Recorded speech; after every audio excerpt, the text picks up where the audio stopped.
জয় Hind students, চলো শুরু করা যাক আজকের ক্লাস। আজকে আমরা ক্লাস 9-এর এমসিকিউ নিয়ে আলোচনা করব। তো চলো শুরু করা যাক আজকের ক্লাস। দেখে নিই আজকের ক্লাসে কী আছে। কোয়েশ্চেন নাম্বার 1, 6√5 এবং 2√5 এর গুণফল হবে। আমাদের অপশন 4টা দেওয়া আছে। কি দেওয়া আছে?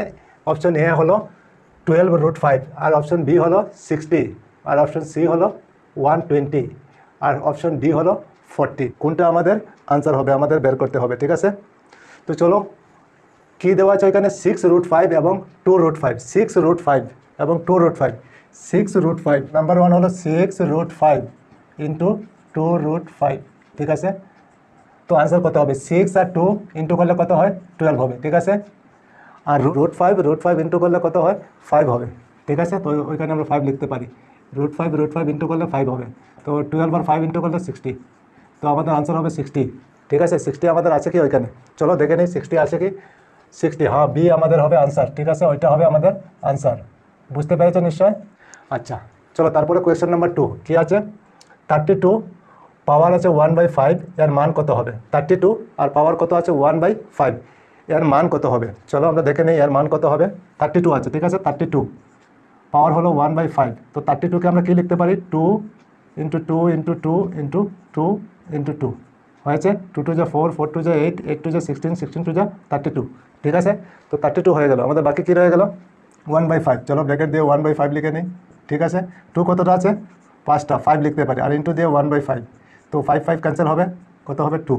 আমাদের আনসার হবে 2। তো 2 আমাদের আনসার আছে কি ওইখানে? দেখো, এ হলো 4, আর বি হলো 1/4, আর সি হলো 1/2, আর ডি হলো 2। তার মানে আমাদের আনসার কি হবে?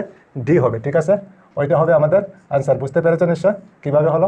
ওইটা হলো আমাদের আনসার, ঠিক? আচ্ছা, চলো তারপরে কোয়েশ্চেন নাম্বার 3 কি আছে? 3/5 এবং 4/5 এর মধ্যে একটি পরিমেয় সংখ্যা। আমাদের অপশন 4টা দেওয়া আছে কি? এ হলো 7/10, আর বি হলো 2/9, আর সি হলো 7/12, আর ডি হলো 7/5। তো এই 4টার মধ্যে কোনটা আমাদের আনসার হবে, ঠিক আছে? তো এখানে কি দেওয়া আছে? 3/5 আর 4/5, ঠিক আছে? চলো 3/5, তো 3/5 তো 3/5কে আমরা কি লিখতে পারি? 3 ইন্টু 2 আর 5 ইন্টু 2 ইকুয়াল কত হবে? 6 আর 10। আর 4/5কে আমরা লিখতে পারি কি? 4 উপরে 5 নিচে, আর ইন্টু 2 দুইটার সাথে হবে কত হবে? 8 আর 10, ঠিক আছে? তো এই দুইটার মধ্যে কি আছে? উপরে দেখো 6 আর ওইখানে উপরে আছে 8। তো 6 আর 8-এর মধ্যে কি আছে? 7। তার মানে 7/10। তো আমাদের মধ্যের সংখ্যাটা কি হবে? 7/10 হবে, ঠিক আছে? ওইটা হবে আমাদের আনসার, ঠিক আছে কি ওইটা? হ্যাঁ, ওইখানে আছে 7/10 হলো এ। তো এ হবে আমাদের আনসার, ঠিক আছে? বুঝতে পেরেছো কীভাবে হলো? আচ্ছা, তারপরে চলো কি আছে? কোয়েশ্চেন নাম্বার 4, 1.27 পৌনঃপুনিক একটি কি দেওয়া আছে? অপশন এ হলো অখণ্ড সংখ্যা, আর বি হলো পরিমেয় সংখ্যা, আর সি হলো অপরিমেয় সংখ্যা, আর ডি হলো স্বাভাবিক সংখ্যা। তো ওইটা কি সংখ্যা হবে? 1.27 পৌনঃপুনিক মানে 27 বারে বারে হয়, তো এটা হবে পরিমেয় সংখ্যা, ঠিক আছে? যদি পৌনঃপুনিক হয় তাহলে পরিমেয় সংখ্যা হয়। পরিমেয় সংখ্যা হলো বি, তো বি হবে আমাদের আনসার, ঠিক আছে? ওইখানে বি হলো আমাদের আনসার। বুঝতে পেরেছো নিশ্চয় তোমরা? ওইটা হবে আমাদের আনসার, ঠিক? বোঝা যাচ্ছে নিশ্চয়? আচ্ছা, চলো তারপরে কোয়েশ্চেন নাম্বার 5, নিচের কোনটি পরিমেয় সংখ্যা? অপশন এ হলো √23, option B 0, option C √2, option D 1.101001। এই 4টার মধ্যে কোনটা পরিমেয় সংখ্যা আমাদের বের করতে হবে। তো √23 ওইটা পরিমেয় সংখ্যা হবে না, ঠিক আছে? অপরিমেয় সংখ্যা হবে। তারপর 0 একটি পরিমেয় সংখ্যা হবে, ঠিক আছে? আমরা জানি 0 একটি পরিমেয় সংখ্যা। তো আমাদের আনসার হবে বি। বুঝতে পেরেছো? আচ্ছা, তারপরে দেখো, সবচেয়ে ছোট স্বাভাবিক সংখ্যা হলো option A 0, option B 1, option C 2, option D 3। কোনটা হবে, ঠিক আছে? সবচেয়ে ছোট স্বাভাবিক সংখ্যা। তো স্বাভাবিক সংখ্যা আমরা কি জানি? স্বাভাবিক সংখ্যা 1 থেকে শুরু হয়, ঠিক আছে? 1 2 3 4 5 6 এই ধরনের সীমা নাই। স্বাভাবিক সংখ্যা 1 থেকে শুরু হয়। তাহলে ছোট সংখ্যা কি হবে? স্বাভাবিক সংখ্যা ছোট, সবচেয়ে ছোট সংখ্যা কি? 1 হবে না? ওইটা হবে সবচেয়ে ছোট সংখ্যা। স্বাভাবিক সংখ্যার মধ্যে সবচেয়ে ছোট হলো 1, ওইটা হবে আমাদের আনসার। ওইখানে কি আছে? বি হলো আমাদের আনসার। বুঝতে পেরেছো নিশ্চয় তোমরা? ঠিক আছে, চলো তারপরে কোয়েশ্চেন নাম্বার 7, সবচেয়ে ছোট পূর্ণ সংখ্যা হলো কি দেওয়া আছে? Option A 0, option B -1, option C 1, option D 2। এই 4টার মধ্যে কোনটা সবচেয়ে ছোট পূর্ণ সংখ্যা হবে, ঠিক আছে? তো পূর্ণ সংখ্যার মধ্যে আমরা কি জানি? পূর্ণ সংখ্যা 0 থেকে শুরু হয়। 0 1 2 3 4 5, তারপরে সীমা নাই, ঠিক আছে। তো সবচেয়ে ছোটো সংখ্যা কী হবে? পূর্ণ সংখ্যা সবচেয়ে ছোটো হবে 0। তো 0 আছে কি ওইখানে? হ্যাঁ 0 আছে, এ হবে আমাদের আনসার, ঠিক আছে, এ হবে আমাদের আনসার। সবচেয়ে ছোটো পূর্ণ সংখ্যা হলো 0, ঠিক আছে। বুঝতে পেরেছো নিশ্চয় তোমরা? আচ্ছা, তারপরে চলো আগে। কোয়েশ্চেন নাম্বার 8, সবচেয়ে ছোটো ধনাত্মক অখণ্ড সংখ্যা হলো অপশন এ 1, তারপরে অপশন বি -1, তারপর অপশন সি 0, তারপর অপশন ডি 2। তো কি বলা হয়েছে? সবচেয়ে ছোটো ধনাত্মক সংখ্যা। ধনাত্মক সংখ্যা হলো 1 থেকে শুরু হবে, 1 2 3 4 5 6 7, তারপর সীমা নাই, ধনাত্মক সংখ্যা, ঠিক আছে। তো সবচেয়ে ছোটো ধনাত্মক সংখ্যা কী হবে? 1, সবচেয়ে ছোটো ধনাত্মক সংখ্যা। সবচেয়ে ছোটো ধনাত্মক সংখ্যা ওইখানে আছে কি? হ্যাঁ এ আছে, আমাদের আনসার হবে এ। সবচেয়ে ছোটো ধনাত্মক অখণ্ড সংখ্যা হলো 1, ঠিক। বুঝতে পেরেছো নিশ্চয় তোমরা? আচ্ছা, তারপরে চলো কোয়েশ্চন নাম্বার 9, সবচেয়ে বড় ঋণাত্মক অখণ্ড সংখ্যা হলো option A 0, option B 1, option C -1, option D 2। ঋণাত্মক, সবচেয়ে বড় ঋণাত্মক অখণ্ড সংখ্যা, সবচেয়ে বড় ঋণাত্মক অখণ্ড সংখ্যা। প্রথমে 0 থাকে, 0-র পরে কী থাকে? -1 ঋণাত্মক, তারপর কী থাকে? -2, তারপর -3, তারপর -4, তারপর -5, এই ধরনের চলতে থাকে। তো এগুলি হলো ঋণাত্মক অখণ্ড সংখ্যা, ঠিক আছে। তো ঋণাত্মক অখণ্ড সংখ্যা সবচেয়ে বড় কী হবে? বড় হবে -1, ঠিক আছে। -1 থেকে এদিকে যত বাড়তে যাবে সবগুলি ছোটো থাকবে, তো -1 সবচেয়ে বড় হবে সে, ঠিক আছে। তো ঋণাত্মক অখণ্ড সংখ্যা, সবচেয়ে বড় ঋণাত্মক অখণ্ড সংখ্যা হলো কি? -1 আছে কি? হ্যাঁ, সি হবে আমাদের আনসার। -1 হলো সবচেয়ে বড় ঋণাত্মক অখণ্ড সংখ্যা। বুঝতে পেরেছো নিশ্চয় তোমরা? আচ্ছা চলো, তারপরে কোয়েশ্চেন নাম্বার 10, সবচেয়ে ছোটো মৌলিক সংখ্যা হলো option A 0, option B 1, option C -1, option D 2। সবচেয়ে ছোটো মৌলিক সংখ্যা। তো মৌলিক সংখ্যা সবচেয়ে ছোটো কী হবে?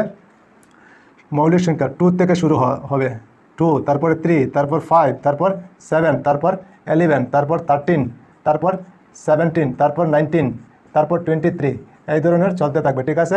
তো সবচেয়ে ছোটো কোনটা হবে? সবচেয়ে ছোটো হলো 2। মৌলিক সংখ্যা সবচেয়ে ছোটো মৌলিক সংখ্যা হলো 2। 2 আমাদের আছে কি? হ্যাঁ, ডি আমাদের আনসার হবে। 2 হলো সবচেয়ে ছোটো মৌলিক সংখ্যা, ডি হবে আমাদের আনসার। ডির মধ্যে 2 আছে, ঠিক। বুঝতে পেরেছো নিশ্চয়ই তোমরা? আচ্ছা চলো, তারপরে আগে নিচের কোনটি পরিমেয় সংখ্যা? ঠিক আছে, অপশন এ √9/16, তারপর অপশন বি √12/√3, অপশন সি হলো √7, তারপর অপশন ডি হলো 1.7, ঠিক আছে। ওইখানে এই চারটার মধ্যে কোনটা অপরিমেয় সংখ্যা হবে? তো প্রথমটা দেখে নেই। প্রথম কি আছে? √9/16, 9-এর বর্গমূল হলো কি? 3, আর 16-এর বর্গমূল হলো 4। তো 4/3 একটি কী হবে? পরিমেয় সংখ্যা। তো এটা হবে না, আমাদের বলা হয়েছে অপরিমেয় সংখ্যা। তারপর দেখে নিই √12, আর নিচে হলো √3। তো √12কে আমরা কী লিখতে পারি? 2√3, আর নিচে হবে √3 ক্যান্সেল হবে, তো 2 একটা পরিমেয় সংখ্যা হয়ে যাবে, তো ওইটাও হবে না। তারপর √7, আর √7 হবে অপরিমেয় সংখ্যা, তো আমাদের আনসার হবে সি, ওইটা হবে অপরিমেয় সংখ্যা, ঠিক আছে। √7 হলো অপরিমেয় সংখ্যা, আর 1.7 ওইটা পরিমেয় সংখ্যা হবে। 17/10 লেখা যাবে, তো পরিমেয় সংখ্যাকে p/q আকারে লেখা যায়, ঠিক আছে। চলো, তারপরে কোয়েশ্চেন নাম্বার 12, পাই একটি অপশন দেওয়া আছে। এ হলো পরিমেয় সংখ্যা, বি হলো অপরিমেয় সংখ্যা, আর সি হলো অখণ্ড সংখ্যা, আর ডি হলো স্বাভাবিক সংখ্যা। তো এই চারটার মধ্যে কোনটা হবে? পাই একটি অপরিমেয় সংখ্যা, আমরা সবাই জানি পাই একটি অপরিমেয় সংখ্যা, তো আমাদের আনসার হবে বি, ঠিক আছে। পাই একটি অপরিমেয় সংখ্যা, ঠিক। বুঝতে পেরেছো নিশ্চয়ই তোমরা? আচ্ছা চলো, তারপরে আগে 13 হলো 22/7 একটি অপশন দেওয়া আছে। অপশন এ হলো অখণ্ড সংখ্যা, অপশন বি হলো পরিমেয় সংখ্যা, অপশন সি হলো মৌলিক সংখ্যা, অপশন ডি হলো যৌগিক সংখ্যা। এই চারটার মধ্যে কোনটা হবে? 22/7, যা আমরা জানি পাইয়ের মান হিসাবে, ঠিক আছে। তো পাই হলো অপরিমেয় সংখ্যা, ঠিক আছে, কিন্তু 22/7 পরিমেয় সংখ্যা, কারণ ওইটা p/q আকারে আছে, ঠিক আছে। তো আমাদের আনসার হবে কি? বি হবে আমাদের আনসার, ঠিক আছে। ওইখানে বি হলো পরিমেয় সংখ্যা, ঠিক। বুঝতে পেরেছো নিশ্চয়? আচ্ছা চলো, তারপরে হলো কোয়েশ্চেন নাম্বার 14, 3√3 + √3 = কত? অপশন এ কি আছে? 9, অপশন বি হলো 3√3, অপশন সি হলো 4√3, আর অপশন ডি হলো 3√6। তো আমাদের আনসার কোনটা হবে? তো ওইখানে 3√3, তার মানে 3টা √3 আছে, আর ওইখানে কি আছে? √3, তার মানে একটা √3। তো ওইখানে 3টা √3 আর ওইখানে একটা √3 প্লাস করলে কি হবে? 4টা √3, তার মানে 4√3। আমাদের আনসার হবে 4√3। 4√3 আছে কি? হ্যাঁ আছে, সি হবে আমাদের আনসার 4√3। ওইটা হবে আমাদের আনসার। বুঝতে পেরেছো নিশ্চয় তোমরা? আচ্ছা চলো তারপরে আগে কোয়েশ্চন নাম্বার 15, নিচের কোনটি পরিমেয় সংখ্যা? অপশন দেওয়া আছে এ হলো √23, বি হলো √225, আর সি হলো পাই, আর ডি হলো √2।